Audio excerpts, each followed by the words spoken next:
Hey, Reagan. See that, Judge? On that Benito, those Benito Juarez cases, those were a bunch of them. We reset all those. That's correct. Mr. Rice.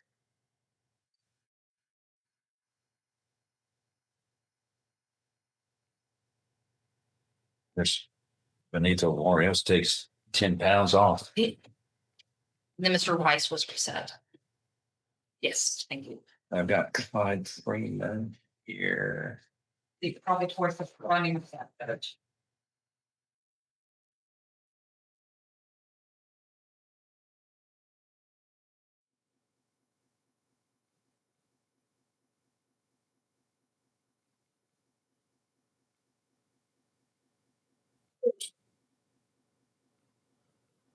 $25 CR 403 is now called the state of Texas versus Clyde Eugene Freeman. That's you. Yes, sir. Present with your attorney, Mr. Adams, and the state's attorney. Does the defendant waive a formal reading of this first amended motion to revoke probation? Can we proceed in summary? Yes, sir. And Mr. Freeman, please raise your right hand. Do you solemnly swear or affirm any statements you make during this hearing shall be the truth, the whole truth, and nothing but the truth, so help you God, sir? So then go. Lower your hand. In summary, this motion that was filed on February 11th, 2026 is called a first amended motion to revoke probation.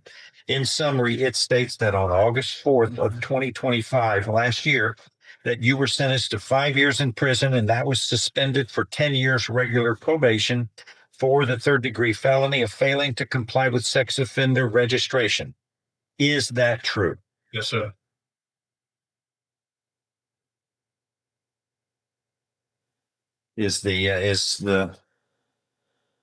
We've got a November 14th meth.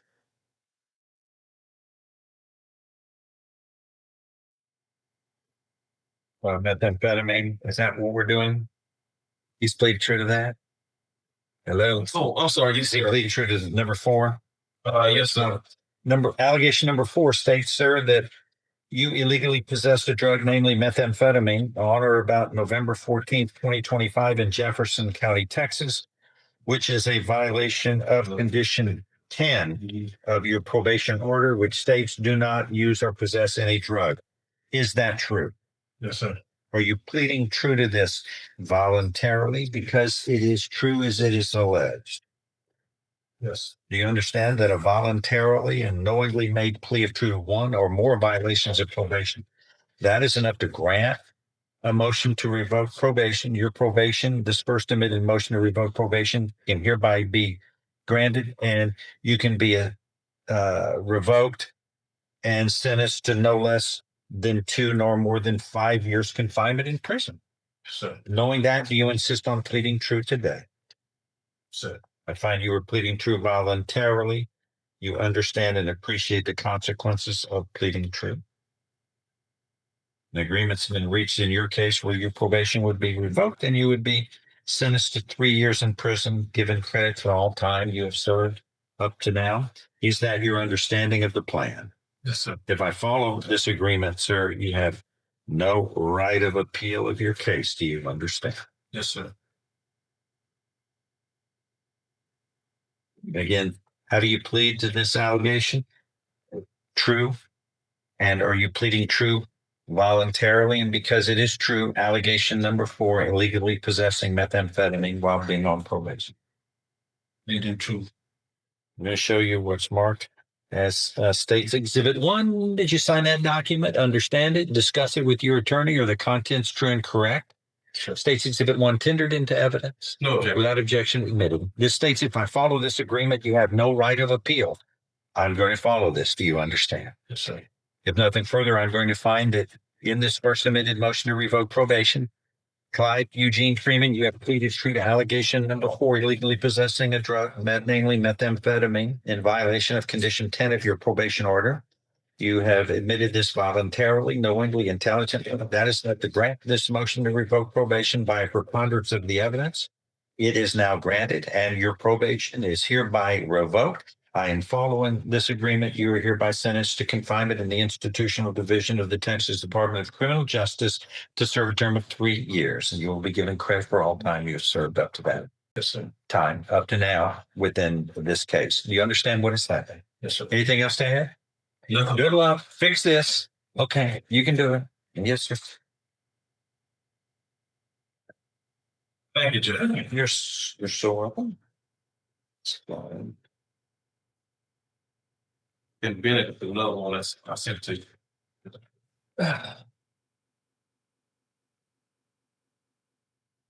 Philip. We sent that one. Philip Bennett. Philip Yes. Bennett, please. Yes, sir. 2 cases. Philip Bennett. Yes, sir.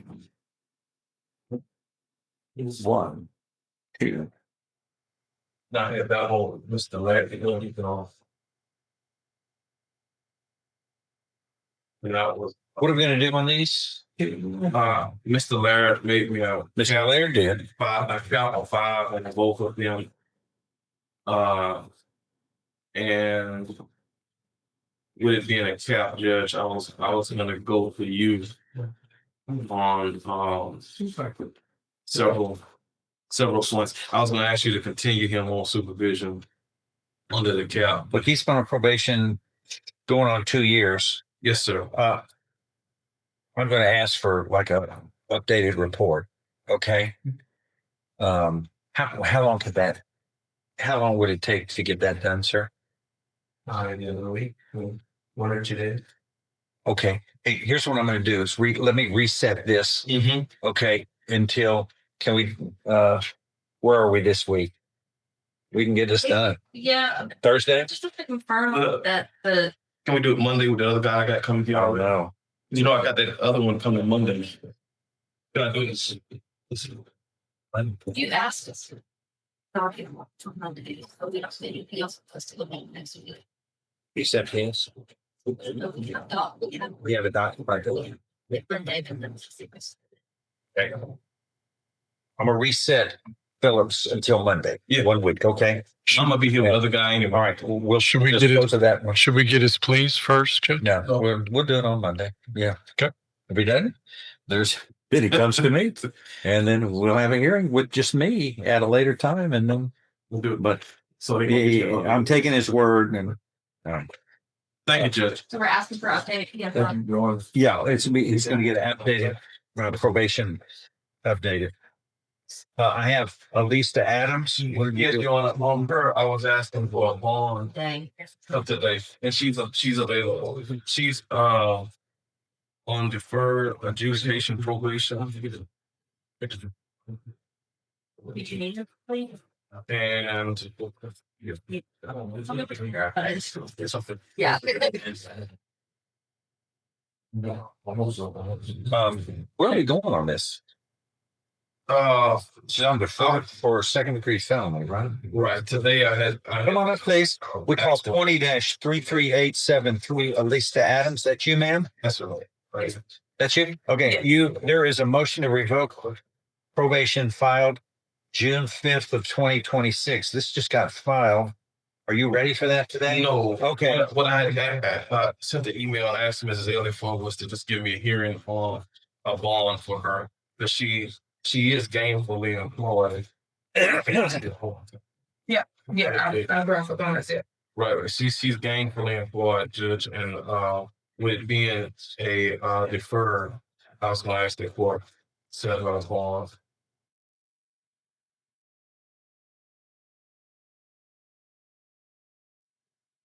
And she has What I'm looking at is my probation memo administrative hearing filed, signed on June 3rd, ordering a motion to revoke probation that has now been filed Yes, sir. very quickly. And it's alleged she committed new offense of evading arrest or detention and assault on July 24th, darn, a year ago. Failed to report as directed on May 26th. Failed to notify probation of the arrest. Failed to maintain appropriate conduct during an office visit on May 28th by appearing in inappropriate attire arguing with the probation officer and attempting to audio record the interaction using a cell phone. No, sir. Are you gonna let me finish before you Yes. rudely interrupt? Yes, sir. Okay. Further failed to complete court-ordered probation hours, restitution hours, remains delinquent on court-ordered financial obligations, has an outstanding balance of $2,505 on costs and other payments required, is in arrears $1,680, and continues to fail to comply with multiple conditions of probation and appears no longer amenable to community probation without further intervention by the court.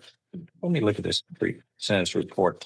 You were placed on aggravated, deferred, or unadjudicated probation for aggravated assault.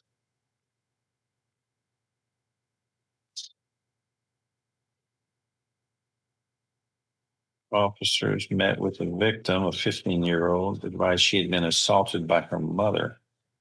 Okay. Large swollen area in the front of the child's head and a small laceration in the center.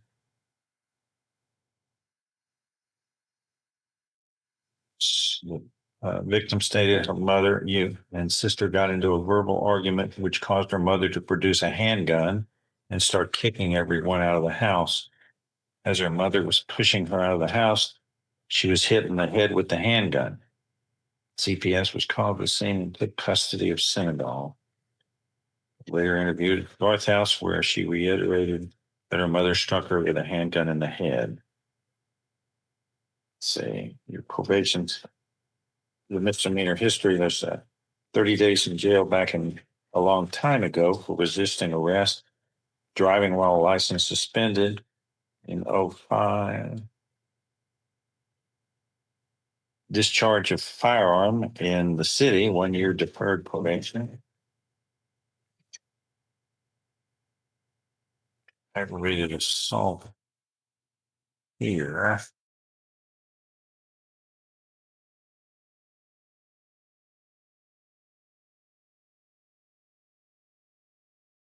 Okay. So.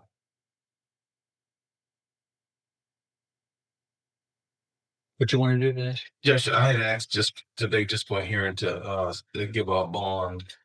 So she. What's your bond right now? Nothing? Nothing. It's Okay. And she's He's gained on the for the city of Beaumont. Right?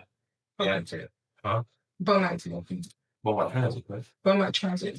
Yeah. Right. Judge, she's a bus driver for the city of Beaumont. She's a bus driver for the city of Beaumont, and I just wanted to ask the court that give her a bond so she can continue to run employment. She's not having any problems with the city. And in my understanding, her supervisors, everybody want her back to work to help drive the buses and get people where they need to go, right? And she's definitely not going to be a flight risk or anything like that. And we were just asking for a reasonable bond for her today. At least so she can return to work. And then I'll get to working on the evading arrest judge, which is in Judge Wood's court. And I think the clause number that is 25 CCCR 2253. That new case, I'll begin working on that and take care of that with the misdemeanor prosecutors. So I'll try to deal with both. Yes, and Okay, it's still in this court for this, what I'm concerned about. Right. Whatever you do out there is your business. Right. But there are 8 violations here. And once again,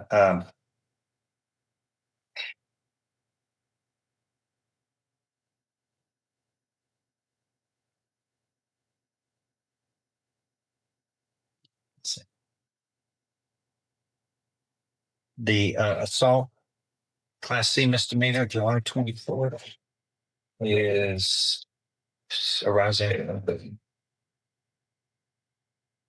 I don't have any. I really don't. He's saying that case was dismissed, is what she's telling me. Huh? Yes, yes, sir. She said that she's telling me that the case. I haven't confirmed that, but what she's telling me is the case was dismissed. It can be dismissed all day. It doesn't, but it's still in my court, and then I get to decide. It can be dismissed. It's not that there's if you as long as you commit the offense, I don't care if a class C is dismissed somewhere else. It's my call. Yes, sir. That's I get to make my own decision whether you committed the crime or not. It's not whether you've been charged or not. It's whether you committed the crime, and we've we got to deal with that in a different way than in a pending case. And I don't see anything about that. I don't see a I don't have anything detail on about that that. today. What is the Class C assault all about? From The Probation. office reported just said that she hit a family member in the back of in front of a police officer. She did what? She hit a family member in the back of the head. Was It was her nephew.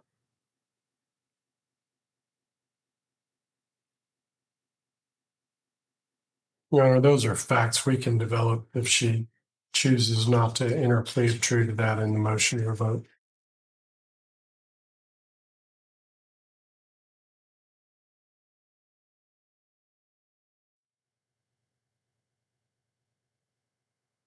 And then we've got this evading arrest or detention. What's the status on that? That's pending. Pending judge showed that that was actually filed back in September of 2025, but she wasn't arrested on this until May. So that means she went over a 6-month period with a warrant outstanding without resolving it.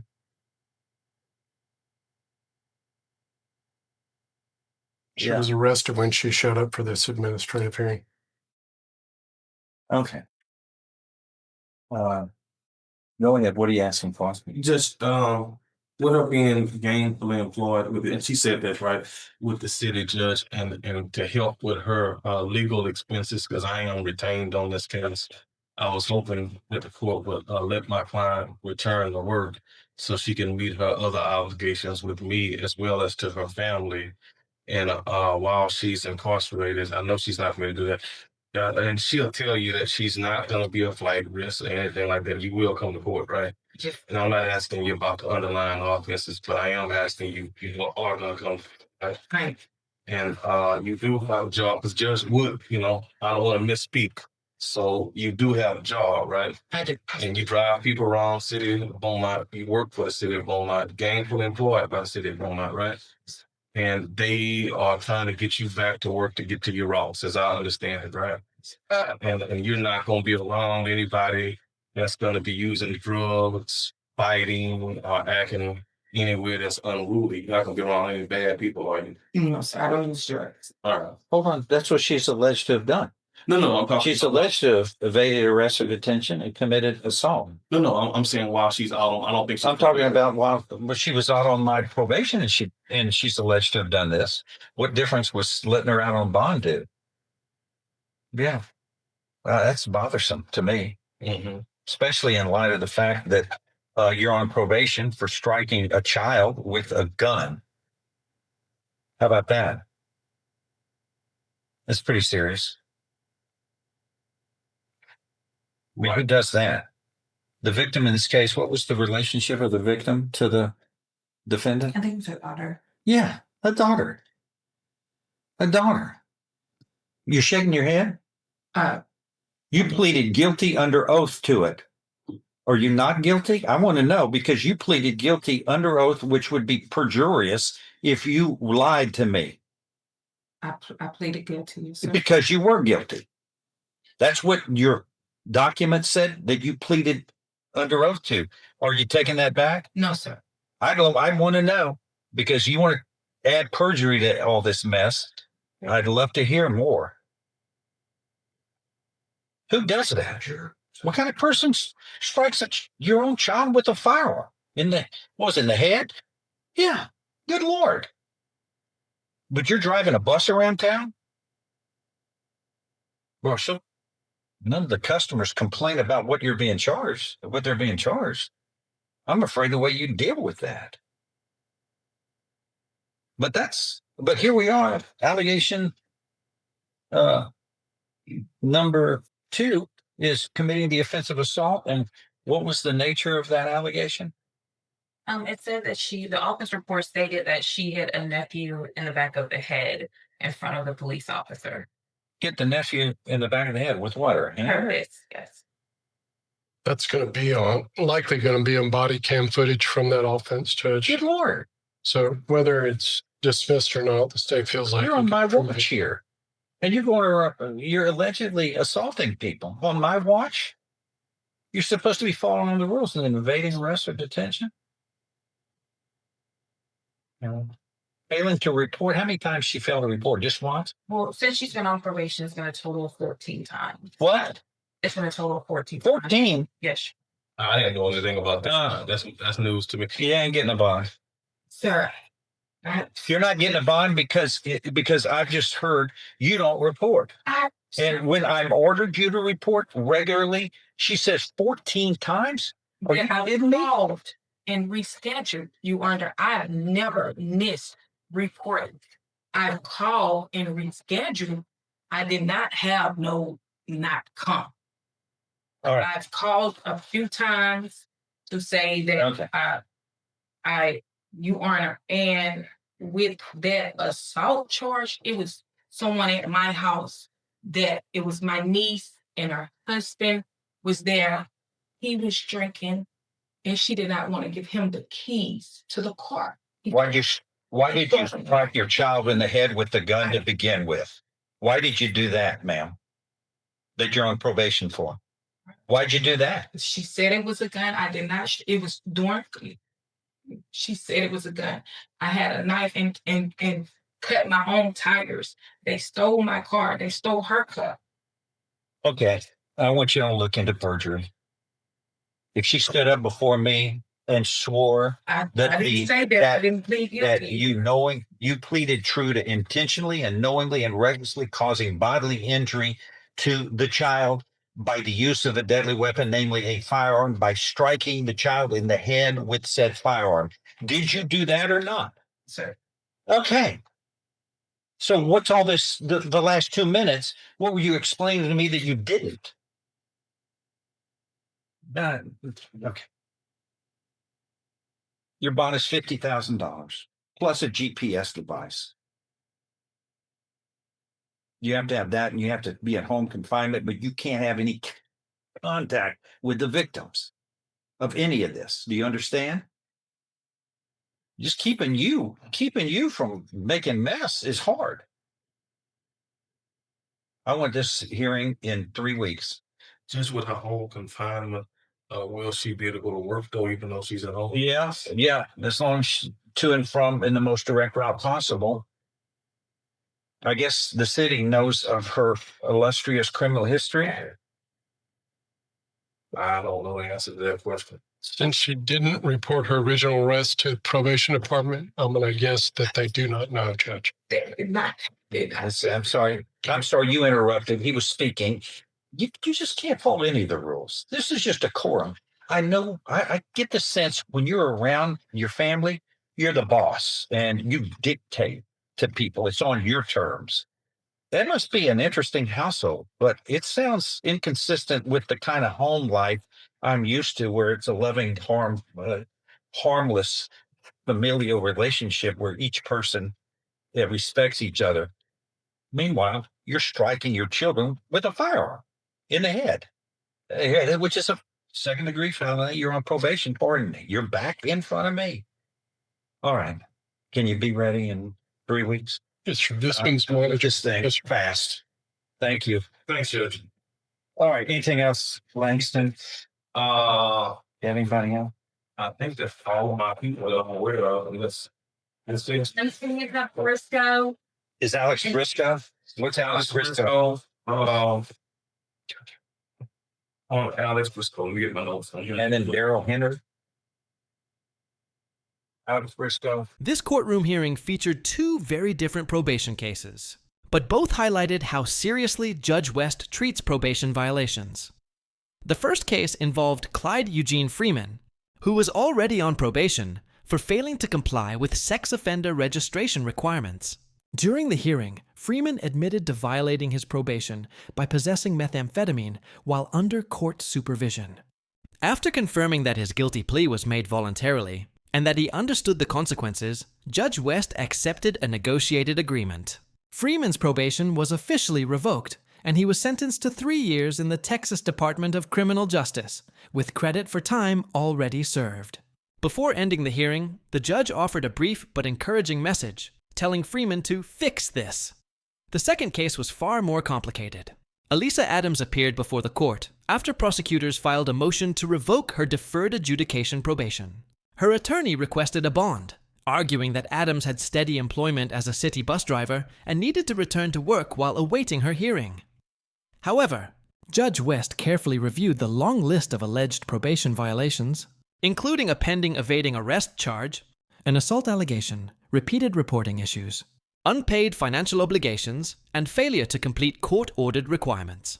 The judge also revisited the original aggravated assault case involving Adams, in which she had previously pleaded guilty to striking her teenage daughter with a firearm. As Adams attempted to explain parts of her past case, Judge West reminded her that she had already admitted guilt under oath and warned against contradicting those sworn statements. Despite expressing serious concerns about her conduct while on probation, the judge ultimately granted a $50,000 bond with strict conditions. Adams was ordered to wear a GPS monitor, remain on home confinement, travel only directly to and from work, and avoid any contact with the alleged victims. The hearing ended with Judge West scheduling a full probation revocation hearing in 3 weeks, making it clear that whether Adams remains on probation will depend on the evidence presented in court.